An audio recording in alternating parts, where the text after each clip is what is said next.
Hello and welcome back to the Heroes of the Storm Road to BlizzCon qualifiers. This is our last best of 3 for the day, and we've been following Stellar Lotus as they've taken down Vanquish, they've taken down Banana Bread, but now they're up against Cloud9 Vortex. Ooh, and that we know Gilly is a formidable opponent.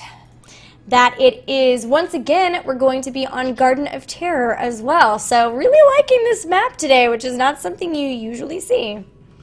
Yeah, interesting. I don't know that I have ever seen, well, maybe ever, but not recently seen this many Garden of Terrors in a row, but they are eager to play on it as it looks like they're already banning and starting to pick. Well, I'm going to switch over, and already we're seeing Lost Vikings and Zeratul ban, but look who Cloud9 Vortex insta first picks. Illidan. They have Fan, who is, I don't know, the best Illidan player in the world, one of the best Illidan players in the world. He is so formidable on this hero. Stellar Lotus are going to go ahead and say, okay, you've got this great divey hero who takes out squishies. We're going to go ahead and take squishies versus that, and they're going to pick up Jaina and Sylvanas. You know, really though, not too surprising. Jaina Sylvanas has worked really well for them, for Stellar Lotus so far, and why fix something when it isn't broken? So picking them, really good idea, but they didn't ban Abathur against Cloud9, and Cloud9 is going to go ahead and take it while they're not looking. And now we're in a ban phase 2, and I'm betting that we're going to see Cloud9 either ban Muradin or Brightwing, because neither of those have been taken. Stellar Lotus really liking that Brightwing play as well, and they may not be able to get her, which is, she's a very good hero versus Illidan. They still have Sylvanas. Wailing Arrow is really great in being able to silence him, but if they don't get that Brightwing, they won't have the polymorph for that Illidan with the Abathur hat.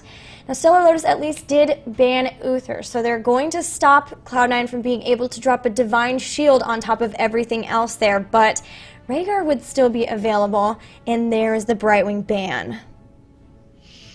Ooh, it's got to be a tough break for Stellar Lotus, because now they're going to have to think, all right, who can we have that's a healer that can keep us alive, but also has some applicability against someone like Illidan, especially when you have Abathur to deal with as well. We didn't mention that Johanna is on the same team as Abathur as well, and I really, really like Abathur and Johanna play, so there's lots of options for how Abathur can make a big splash in this game. Stellar Lotus has to be thinking, how do we deal with that? How do we make him either taken down or mitigate his effect? I think that Malfurion is a good pick here for their support, in that I think that the healing that Malfurion can offer is really, really good for the squishy damage dealers that they have so far. What do you think, Gilly? Yeah, Tranquility is actually great versus the Metamorphosis. Just trying to heal straight through it until you can take him down. But you do have to take him down before that Tranquility is done, and you have to make sure that Malfurion is right there, because Illidan with Abathur is going to be doing so much damage. Stellar Lotus also grabbing a Nubarak, so going to have some good stuns and the ability to engage really well as well. We may even see them grab another tank. I know that we've seen them do the one tank with a Nubarak before, but with the crazy amount of damage that Illidan will be putting on, I wouldn't be surprised to see them grab another warrior. But first, Cloud9 Vortex are going to grab Tassadar and Rhaegar. They are all in on this Illidan. They've got shields for days for him, from the Carapace with Abathur, the Plasma Shield from Tassadar as well. They've got heals from Rhaegar as well as the Ancestral Healing too, so a full health bar for Illidan. If they are in position and ready, they can keep Illidan up for so long as he just wrecks the backline of Stellar Lotus. And I think this last pick is going to be uber important here, and we'll see what they decide to go with. Yeah, Cloud9 Vortex is doing the, like, we will do trial by combat and we will send in our one champion, and you will see him and you will fear. And Illidan is their one champion. Everyone is focused on making sure that he takes care of business. Abathur's going to symbiote. People are going to tank. People are going to heal. People are going to shield. So Stellar Lotus has a little more variety here, and I'm surprised that you weren't correct with that dual tank. But they do like Zagara. They have used her to great effect before. So potentially they're not as worried about survivability against this Illidan. Maybe they're looking for ways to take him out of commission, and maybe that Devouring Maw is the plan. Yeah, that could be, as well as the fact that putting a Hydralisk on that Illidan is also something that is one way that people like to deal with him too. So, did you get my message? Yes, I'm taking care of it. Thank you very much. Yeah, I mean, Zagara is pretty good at dealing with the Illidan too. It's one of the ways that some people like to deal with him. And Brightwing is another one. Won't be there. Muradin as well is a good one, but they've chosen to instead go with Anubarak, go with what they know, and they really do like that Anubarak. So it's going to be Illidan versus the world as we start loading into the Garden of Terror, our first map in this Best of 3 series. Man, this is going to be a good one, Gilly. This is no super zany picks here, no super creativity, just really intelligent uses of heroes that we see and know and love. And let's introduce these teams who are going to be using them. I'll start out by introducing Cloud9 Vortex. Bobby Handkill will be on Tassadar. Fan will play Illidan. Zizix will play Rhaegar. Taza will be on Johanna. And Syracuse will play Abathur. And in the red, once again, is Stellar Lotus. Tojam and Earl is playing Zagara. Wargreymon on Jaina. Playing Anubarak once again is Kiefer's. Nightmare will be on his Sylvanas, and Haas will be playing Malfurion this time. We saw some great play from Haas before. Excited to see what will happen supporting instead on Malfurion. Looks like these teams are positioning looking to be the most advantageous places possible as their minions meet in the middle. We will have a laning phase now as we anticipate the seeds spawning. We also have Tojam and Earl laying down a nice creep carpet, decorating his new apartment, making it feel like home. Yeah, for those of you, once again, who are just joining us, this battleground is the Garden of Terror, where we have a day and night phase. And once we get into that night phase, different minions will spawn around the map, and you'll be able to take out and collect seeds. Once you collect 100 seeds, your team will be able to pick up a Garden Terror, which will allow you to be able to put some heavy siege damage down on structures as well. It's kind of like putting on a suit a little bit. Putting on the terror suit and horrifying your opponents in most situations. Now, we do have Syracuse on Abathur hanging out right behind this wall. Gonna have to scoot back a little bit because Abathur is the squishiest of the squishy. He's just a little worm and he is not meant to take damage. So he's gonna stay back and keep spawning his locusts and putting symbiote hats on his friends, keeping them alive. Tojam and Earl and Wargreymon are not gonna let up though. They're gonna keep the pressure on this top lane until now when the seeds do spawn.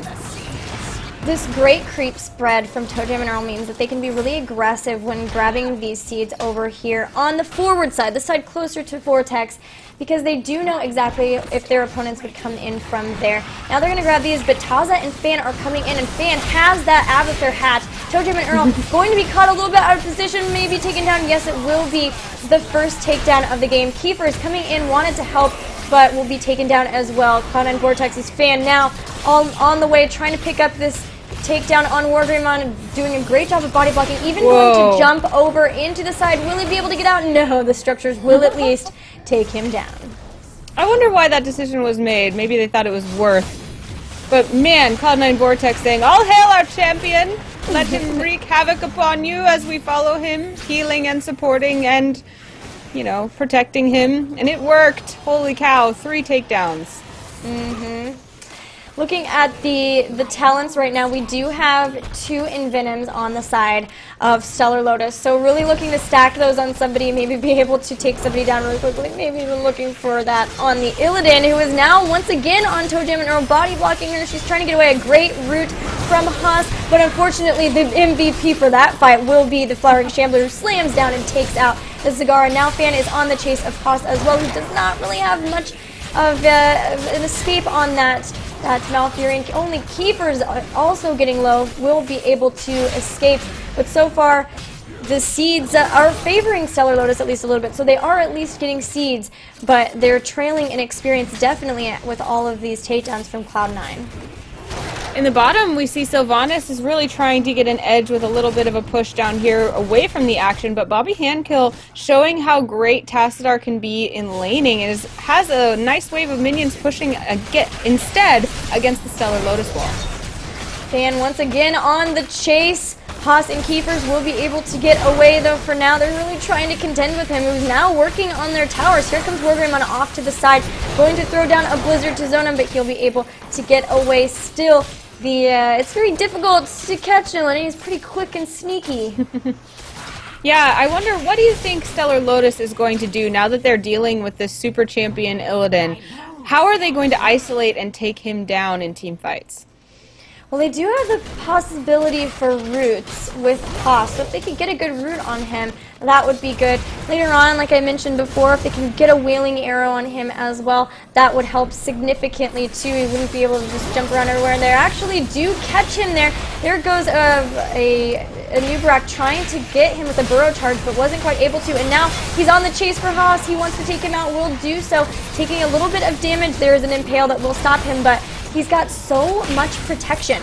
Taza, Bobby Handkill, and Zizix are all right around him, making sure that he has the support that he needs. And it's making it so difficult for Stellar Lotus to try to take him out. Look, he's already coming back in. A great condemn from Taza will pull everyone back in. Nightmare getting very, very low, as is Keeper's. Nightmare will go down. Keeper's getting behind the gate. Will Fan jump over again? For now, he says, well, I might have learned my lesson with that last jump in. Yeah, maybe not so great of an idea if I don't want to die. But man, that Illidan's so slippery, just being in the middle of the fight and able to jump in and out without a care in the world as his team follows him around. His entourage is feeding him grapes as he is doing battle. He's looking so strong, and at this point, until level 10, I don't think Stellar Lotus has all the tools at their disposal that they want to deal with Fan on Illidan. So I would suggest that they focus on these battleground objectives and try to keep as much pressure in lots of places as they can until they have a little bit more ability in skirmishes or team fights. Well, look at the build that Rhaegar's picked up. Very heal-centered. Looking at Spirit Walker's Grace and Chain Reaction. So you can definitely see what they're trying to do here. They're focusing everything, for sure, on keeping Fan alive, just like we mentioned before. Because of their dominance on this battleground in the early game, they already have their level 10 heroic abilities. They also have a Garden Terror that's been pushing, was able to take down a tower there on top, is now going to move down into the mid, maybe take out this tower as well. A Nubarak has now gone down, however, and on the bottom, now Taza and Fan are doing serious work with a push of their own. Cloud9 and Vortex are everywhere. They certainly are. There's no one to contest Fan and Taza down here in the bottom lane. They're having a great little party breaking down buildings there. We do have members of Stellar Lotus who've managed to push the push off in the mid lane. They're going to fall down to the bottom. Bobby Handkill is in the Garden Terror. He's going to be able to put a potted plant, start paving the way against these bottom turrets and wall, as now Zizix and Taza are here, along with some bruisers, to help with the damage. Well, this is the first time today that we've seen the Ultimate Evolution heroic ability from from an Abathur, so that's going to be huge. They're going to have an extra body in those fights, either an extra somebody to keep Illidan alive, or maybe even another Illidan. We'll have to see what they choose to do with that, but I wanted to point out that promote from Bobby Handkill doing some serious work. They've been able to just keep up the pressure in lanes. Every lane really is pushing for them. The top being maybe the only exception, and even that's pushing with the Locust from Abathur too. So just a very strong lane presence from Cloud9 Vortex, and that helps them get the experience lead. They're already to level 13, and we'll have it very shortly.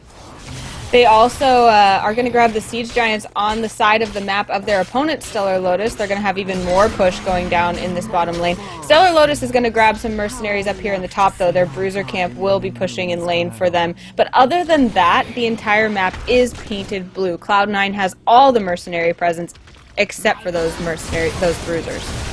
Yeah, and these promoted minions on bottom mean that the lane is pushed right up near to the keep. So they've definitely got to deal with those Siege Giants sooner rather than later, but that's leaving time for Bobby Handkill to come in and promote minions elsewhere, focusing on taking down that fort a little bit as well.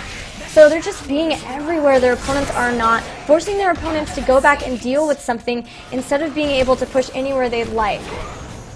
Stellar Lotus looking to be aggressive to grab the seeds, seed camp on the side of their opponents, the small camp. They're going to fall back and take their other small camp, but can they manage to take a big amount of seeds here on the bottom? Because Cloud9 has decided to come down and contest instead of finishing off the top of the map. Stellar Lotus is going to retreat. That's probably a good idea, as they are level 12.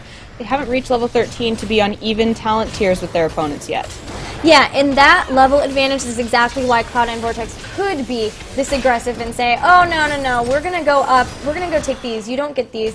Now, the ultimate evolution has been taken out, which means it will be down for about 70 seconds. In this amount of time, Stellar Lotus are going to try to pick up this Shambler, these seeds off of this giant, but already Cloud9 Vortex has picked up the seeds from the other side and has moved up to here. There is an Archon already pushing the members of Stellar Lotus back. He is does tons of splash damage, and everyone is in a close choke. So they were about to take out Bobby Hankill, but he does have that prescience, so he was able to get back. Dimensional shifted away. There is the Wailing Arrow, does not really hit anybody. Haas is dropping the Tranquility though, and they're going to push back Fan. They also have the Web Blast too. Here comes the Metamorphosis on Fan though, and now he's going to start cleaning up Nightmare. Very low. Tranquility is down. We've already used it. There goes Sylvanas. Malfurion is taken out as well. Kiefer's will be the next one. Wargreymon is trying to get away like mad, but will not be able to contend. Fan will take her out too, and that's going to be a team wipe in favor of Vortex. Ooh, that's got to sting. A team wipe before we reach 10 minutes in this game. We now have Cloud9 Vortex at level 15, approaching level 16. Stellar Lotus is still fighting for their level 13, and they won't be able to do it for a few more seconds as they are all taken down. So at this point, they have to reevaluate their strategy. They have to be looking for ways to make sure that they aren't subject to this one champion build, if you will. Part of that is that they also haven't quite been able to grab a Garden Terror in a while. They have 93 seeds. If they could just grab 7 more, they would have a Garden Terror. In the meantime, Bobby Hankill is yet again in that Garden Terror suit. He's charging down the bottom lane. Oh, Wargreymon, no, you are out of position. Fans coming in. The symbiote immediately goes on, and there goes Jaina. And now 30 seconds, she will be down, and that is difficult. She is one of the ones you want to have up, helping to deal with pushing away the Garden Terror. She's the one that does a ton of damage to them very quickly, bursts them down. But meanwhile, Bobby Hankill is going to push in toward this bottom. On top, Fan and Zizix are also pushing the lane down as well. They are everywhere. Once again, Taza is in mid, trying to take out this fort. They are pushing every single lane, and Stellar Lotus not sure what to do here about it.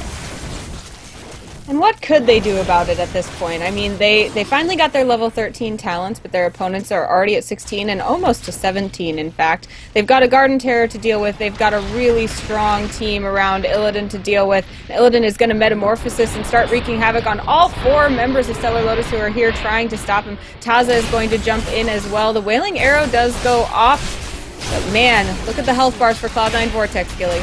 And Wargreymon stayed alive for so long, but once the Garden Terror came in, he just hit him once with his big plant fist and took him out. That was a really, really great devouring maw from Zagara, but it still wasn't enough to save Haas, who also was taken out. Now there's only 2 members up, Anubarak and Tojam and Earl on that Zagara, and they've got to be careful because they could easily get caught out of position by a Fan. So they're going to lose this keep.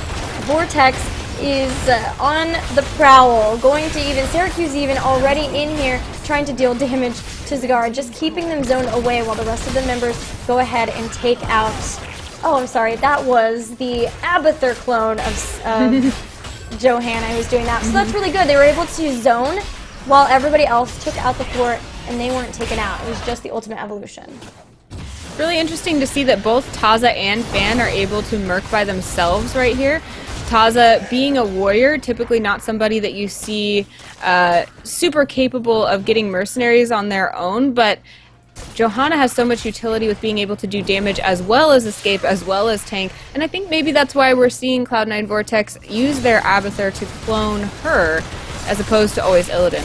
Yeah, with that Knight Takes Pawn as well, that talent that you really like at level 1, she's doing more damage to mercs and minions as well, so that helps her be able to merc up, whereas, like you mentioned, you don't really see that warriors doing that by themselves so much, because it's not like they would die to it, it would just take forever.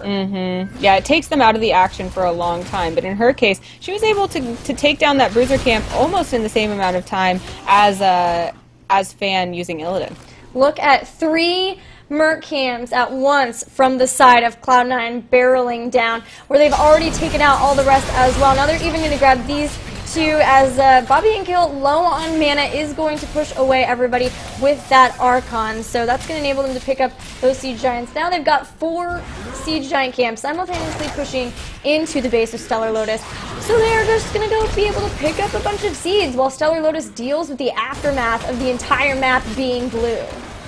Man, Stellar Lotus looked at poor little support Bobby Handkill and was like, oh, we can take that Tassadar, but they were wrong. Bobby Handkill, being so high in levels, being able to shield and being able to pop that Archon, was able to take on, I think it was 4 members of Stellar Lotus in that lane and zone them out so that the mercenaries could be taken. Fan now might be in a little bit of trouble as all 5 members of Stellar Lotus are on his tail, but now he will be joined by Bobby Handkill, and with that, he is able to join the fight. Yeah, he had level 20 at that point, so he was able to just bolt the storm away. Now Wargreymon getting very, very low once again. Such great focus fire, taking out Jaina first, that high burst damage dealer. Now Sylvanas and Zagara focusing every time those squishy heroes, basically leaving Keepers alone until it's the most advantageous to pick him up. He took out the damage dealers first and then grabbed Haas and Keepers, especially because Haas had that ice block, still not enough to keep him alive. Now look, Siege Giants in every row pushing, or I guess these ones are the Bruisers, but still, Siege Giants in 2 rows pushing. Everybody is down for at least 10 more seconds. Cloud9 are heading straight into the core and are going to take it out.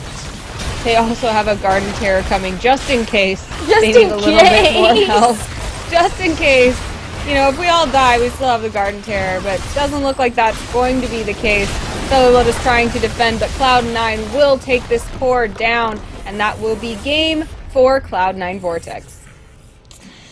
Yeah, I mean, that is one of the most powerful Illidan comps right now. Just the Abathur, Illidan, shields from Tassadar, Rhaegar heals. I mean, you could maybe put in an Uther for the Divine Shield, but even still, you've got Johanna on top of that as well.